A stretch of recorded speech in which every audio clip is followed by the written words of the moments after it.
12ই March 1972 বঙ্গবন্ধুর অনুরোধে ভারতীয় মিত্রবাহিনী বাংলাদেশ ত্যাগ করে।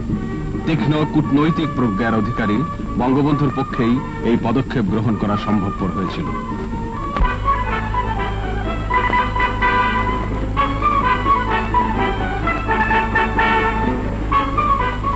বাংলার দামাল ছেলেরা একদিন অস্ত্র তুলে নিয়েছিল দেশের স্বাধিকার আদায়ের জন্য।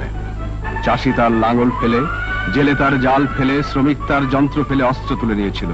দেশের স্বাধীনতার পর স্থিতিশীলতা এবং শান্তির লক্ষ্যে এই জনগণই মহান নেতার নির্দেশে অস্ত্র জমা দিয়ে আবার নিজ নিজ কর্মে ফিরে যাবার অঙ্গীকার ঘোষণা করল দৃঢ় প্রত্যয়।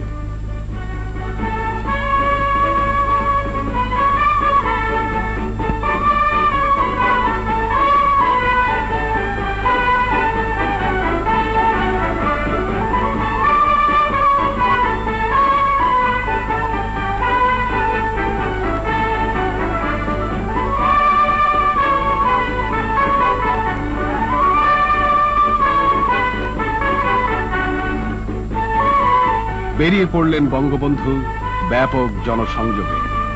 টাঙ্গাইলে অভূতপূর্ব এক জনসমাবেশে বঙ্গবন্ধুর সঙ্গে মিলিত হলেন বর্ষিয়ান জননেতা মাওলানা আব্দুল হামিদ খান ভাসানী। সদ্য স্বাধীন বিধ্বস্ত দেশকে গড়ে তোলার অদম্য উৎসাহ নিয়ে জাতির জনক বঙ্গবন্ধু শেখ মুজিবুর রহমান তার কাজ শুরু করেছিলেন। একটি শোষণ মুক্ত, সুখী, সমৃদ্ধ সোনার বাংলা গড়ে তোলাই ছিল তার আজীবনের স্বপ্ন। দেশকে খাদ্যের স্বনির্ভর করে তোলার লক্ষ্যে বঙ্গবন্ধুর সবুজ বিপ্লব ছিল সত্যিকার অর্থে দারিদ্র মুক্ত সোনার বাংলা গড়ার এক সার্থক পদক্ষেপ। বঙ্গবন্ধু এদেশের মানুষকে সত্যিকার মানুষের মর্যাদা দিতে চেয়েছিলেন। নিপীড়িত, নির্যাতিত, দুঃখী মানুষের মুখে হাসি ফোটাতে বঙ্গবন্ধু ব্যাপক কর্মসূচি গ্রহণ করেছিলেন। কৃষকের মাঠ থেকে শুরু করে এই কর্মসূচি ছড়িয়ে পড়েছিল পল্লীর প্রত্যন্ত অঞ্চলেও।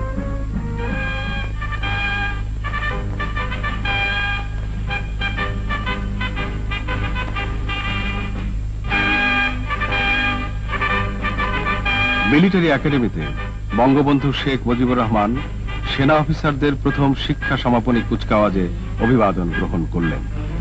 তিনি উপলব্ধি করেছিলেন একটি স্বাধীন জাতির সার্বভৌমত্ব রক্ষায় সুপ্রশিক্ষিত সেনাবাহিনী অত্যাবশ্যক। নৌ, সেনা ও বিমান বাহিনীকে তাই সুশৃঙ্খল বাহিনী হিসেবে যুগের উপযোগী করে গড়ে তোলার আকাঙ্ক্ষা নিয়ে বঙ্গবন্ধু কাজ শুরু করেছিলেন। তিনি এই বাহিনীকে দক্ষ, সাহসী এবং বিশ্বের অন্যতম সেরা বাহিনী হিসেবে গড়ে তোলার স্বপ্ন দেখেছিলেন।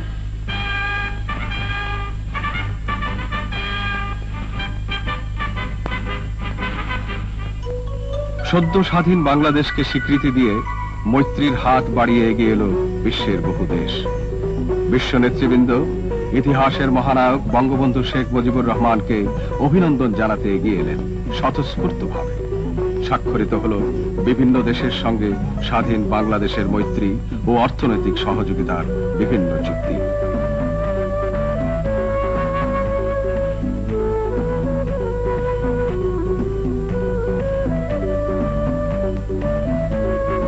বঙ্গবন্ধু জাতিকে উপহার দিলেন অনন্য এক পবিত্র দলিল, বাংলাদেশের সংবিধান।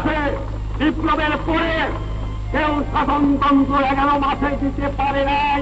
এই বাংলার মাটিতে আওয়ামী লীগও আমরা দিয়েছি। আপনাদের দলিল জনগণের অধিকারের দলিল। 25 বছর কত সংগ্রাম করছে এই দলিলের জন্য। সেই দলিল বাংলার মানুষ পেয়েছে।